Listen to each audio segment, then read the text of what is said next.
নমস্কার বন্ধুরা। প্রথমেই ক্ষমা চেয়ে নিচ্ছি, গলায় একটু ব্যথা হয়েছে, সেই জন্যে শটটা অন্যরকম লাগতে পারে, গলা ভেঙে গেছে ঠান্ডা লেগে। তো যাই হোক, আমি আজকের ভিডিওটা করছি 44তম ম্যাচ ইডেন গার্ডেনে খেলা হবে Kolkata Knight Riders versus Punjab Kings.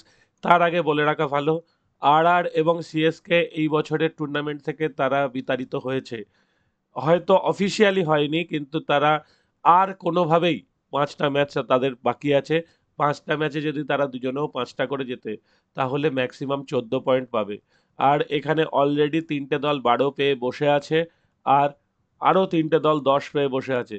সুতরাং তা 14-র ওপরে 4টে দল অবশ্যই চলে যাবে এবং তাদের রান রেট অনেক ভালো থাকবে। সিএসকে এবারে লাস্ট হয়তো হবে, আর হয়তো লাস্টের আগে হবে বা ঘুরে যেতে পারে দু এক এদিক ওদিক, বা সিএসকে হয়তো আর একটা ম্যাচ বা দুটো ম্যাচ জিতে একটু ওপর দিকে থাকতে পারে, কিন্তু টুর্নামেন্ট থেকে তারা যে আউট এই নিয়ে আর কোনো সন্দেহ নেই। এইবার দেখা যাক আজকের কি কি ব্যাপার আছে। 5 আর 7-এর খেলা। পিবিকেএস 5-এ আছে, কেকেআর 7-এ আছে। পিবিকেএস যদি আজকে জেতে তাহলে পিবিকেএস টপ 4-এ চলে আসবে অনেক ইজিলি। আর কলকাতা আজকে জিতলে কলকাতা 8 পয়েন্ট পাবে, কিন্তু তারপরেও তার অনেকগুলো রাস্তা পেরোতে হবে, কারণ তার বাকি 5টা ম্যাচে 3টে অবশ্যই জিততে হবে। 3টে ম্যাচ জিতলেও 14 পয়েন্ট পাবে, বেসিক্যালি 6 পয়েন্ট। তাহলে 5টা ম্যাচে, মানে আজকে ধরে নিলাম, আজকে ধরলাম আরও 6টা ম্যাচ বাকি আছে। 6টায় যদি 5টা জেতে, তাহলে 10 পয়েন্ট পাবে এবং 16 পয়েন্ট পাবে। ঠিক আছে, 6টায় 5টা জেতা, তার মানে মোট 8টা জিততে হবে কেকেআরকে। ভালো করে বোঝার চেষ্টা করুন। কেকেআর এই অবস্থা থেকে মোট, যদি আরো 5টা জেতে, 6টা জেতে, 6টা, না সরি, 1 মিনিট আমি গুলিয়ে ফেললাম। হ্যাঁ, 6টা ম্যাচ বাকি আছে। 6টায় 5টা জিততে হবে, আর 4টে জিতলে 7টা ম্যাচ 14 পয়েন্ট, তাহলে 14 পয়েন্টের যে গল্পটা বললাম সেই গল্পটায় কেকেআরও আটকে যাবে। সুতরাং 6টার মধ্যে 5টা জিততে হবে। আজকের ম্যাচ যদি হারে কেকেআর আউট হয়ে যাবে। হয়তো অঙ্কের হিসাবে এটা ওটা সেটা অনেক বলা থাকবে পরবর্তীকালে যে হ্যাঁ ঠিক আছে, কেকেআর এই ইকুয়েশন বা ও এত রান কম করলে এরম ভাবে জিততে পারে। তো সেসব এখন ভেবে লাভ নেই। মোটামুটি 16 পয়েন্ট যারা পাচ্ছে, তারা টপ 4-এর দিকে থাকবে।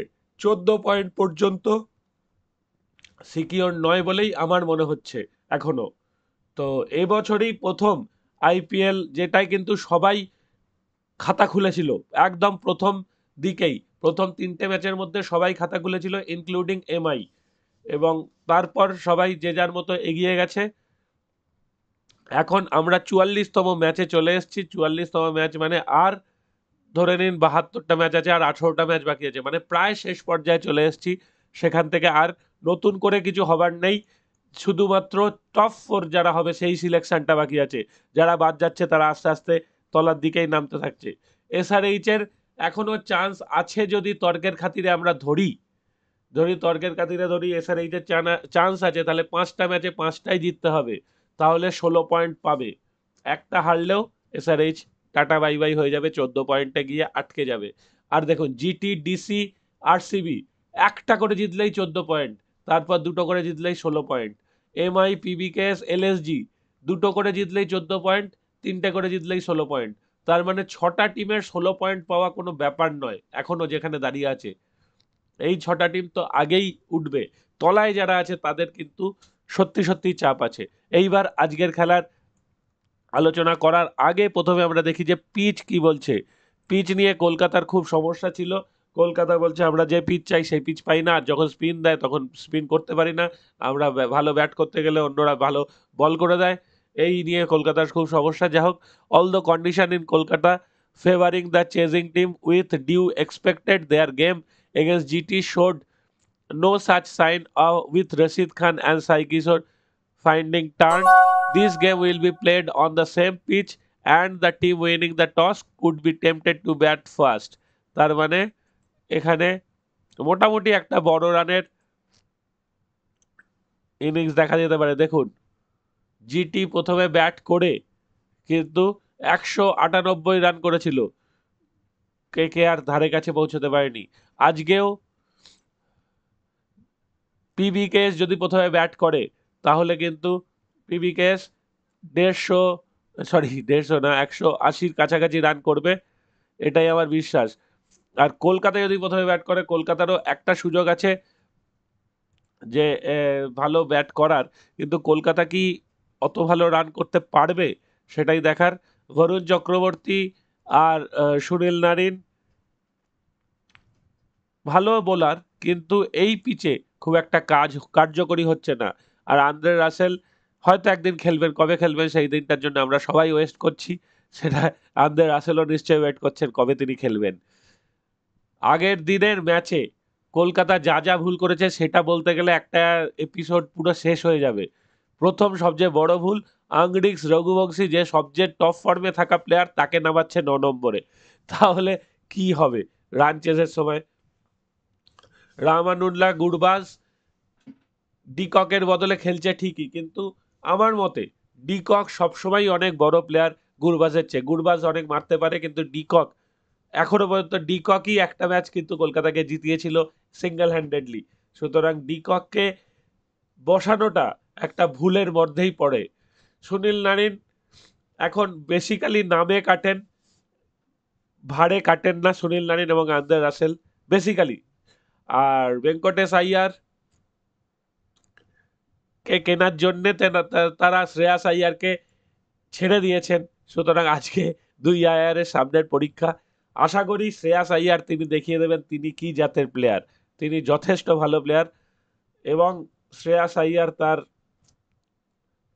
পয়েন্ট আজকে যদি প্রমাণ করে দেন আরও একবার, তাহলে কলকাতার আফসোসের শেষ থাকবে না। তবে গত কয়েক বছর ধরে, গত কয়েক সিজন ধরে আমরা এটা দেখেছি যে কলকাতা যাকে ছাড়ে তারাই কিন্তু ধুমধুমার কাণ্ড করে দেয়। সেটা গেল থেকে শুরু করুন বা তারপরে ম্যাকালাম থেকে শুরু করুন, যা যা বলবেন সেখান থেকে দেখুন, কলকাতা যাকে যাকে ছেড়েছে তারাই কিন্তু বড় প্লেয়ার হয়ে পরের বছর কলকাতাকেই প্রথম হারিয়েছে বা নিজেকে প্রতিষ্ঠিত করেছে অনেক ভালোভাবে। তো আজকে কলকাতা প্রথমে ব্যাট করলে আমার ধারণা 170 থেকে 80-র কাছাকাছি হবে, আর পাঞ্জাব ব্যাট করলে 200 হলেও অবাক হব না। আমি গ্লেন ম্যাক্সওয়েলের জায়গায় স্টয়নিসকে রাখতে চাইবো। গ্লেন ম্যাক্সওয়েলের এই সব টুর্নামেন্টে একদম ইচ্ছা থাকে না খেলার। তিনি দেখান হয়তো খুব ভালো খেলছি বা চেষ্টা করছি, আমি বিগত 5-6 বছর সিজন কি আরো বেশি সিজন ধরে দেখতে পারি গ্লেন ম্যাক্সওয়েলের কোনো রকম কোনো ইচ্ছা নেই। আর আর দুজন প্লেয়ারের দিকে আমি চোখ দিয়ে তাকিয়ে থাকবো, একটা হচ্ছে প্রিয়ান্স আরিয়া, একটা হচ্ছে নেহাল ওধেরা। অবশ্যই শ্রেয়াস আইয়ারের নাম বললাম, শশাঙ্ক সিং দারুণ খেলছেন, কিন্তু এই দুজন আমার ধারণায় ইন্ডিয়া টিমে চান্স পেতে পারে হয়তো খুব শীঘ্রই। প্রিয়ান্স আরিয়ার ব্যাটিং তো খুবই ভালো লাগছে, আর নেহাল ওধারা যেভাবে ব্যাট করে অপোনেন্টকে গুঁড়ো গুঁড়ো করছে সেটা কিন্তু অনেক ভালো, তার ভবিষ্যতের জন্য অনেক ভালো। আর বার্টলেট ভালো বল করছে, যুজবেন্দ্র চাহাল যথেষ্ট বুদ্ধিমত্তার পরিচয় রেখে বল করছে। KKR have poorest average 19 for the first wicket in IPL 2025 with time running out. It's time to replace Narin at the top order as well. অবশ্যই আমার মনে হয় নারিনকে বাদ দিলেও অসুবিধা হবে না। অবশ্য জানি না তাদের পরিবর্তন প্লেয়ার হিসেবে কাউকে পাবেন কিনা। আবার নারিন তো কোনো একদিন হয়তো জ্বলে উঠলেন, 4টে উইকেট পেয়ে গেলেন, সবাই বলবে দেখছো নারিনকে বাদ দেওয়ার কথা বলছিলে। এই টিমের স্টেডি ব্যাটসম্যান বলতে দুজন আছে, একজন হচ্ছে অজিঙ্ক্য রাহানে আর দ্বিতীয় হচ্ছে আংরিক্স রঘুবংশী। এছাড়া আর আমার কাউকে স্টেডি লাগেনি। রিঙ্কু সিং সেরাম সুযোগ পায়নি, তাই স্টেডিনেস দেখাতে পারেনি। ভেঙ্কটেশ আইয়ার একটা 50 করেছে যদিও। আর সবচেয়ে স্টেডি বোলার লেগেছে হর্ষিত রানাকে, বৈভব আরোরাও যথেষ্ট ভালো বল করেছে।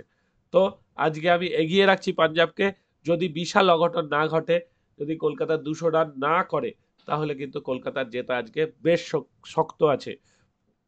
আর এখানে যদি পাঞ্জাব আজকে জিতে যায় তাহলে এই টেবিলটা জমে ক্ষীর হয়ে যাবে। 4জন অলরেডি 12 পয়েন্টে যদি পৌঁছে যায় তাহলে কিন্তু ফাটাফাটি ব্যাপার হবে। তাহলে তলায় যারা আছে তাদের আস্তে আস্তে নিজেদের হার স্বীকার করে টুর্নামেন্ট থেকে বিদায়ের ব্যবস্থা করা ছাড়া আর কিছুই করার নেই। তো এখানেই শেষ করছি। ভালো থাকবেন বন্ধুরা, আশা করি আবারও দেখা হবে।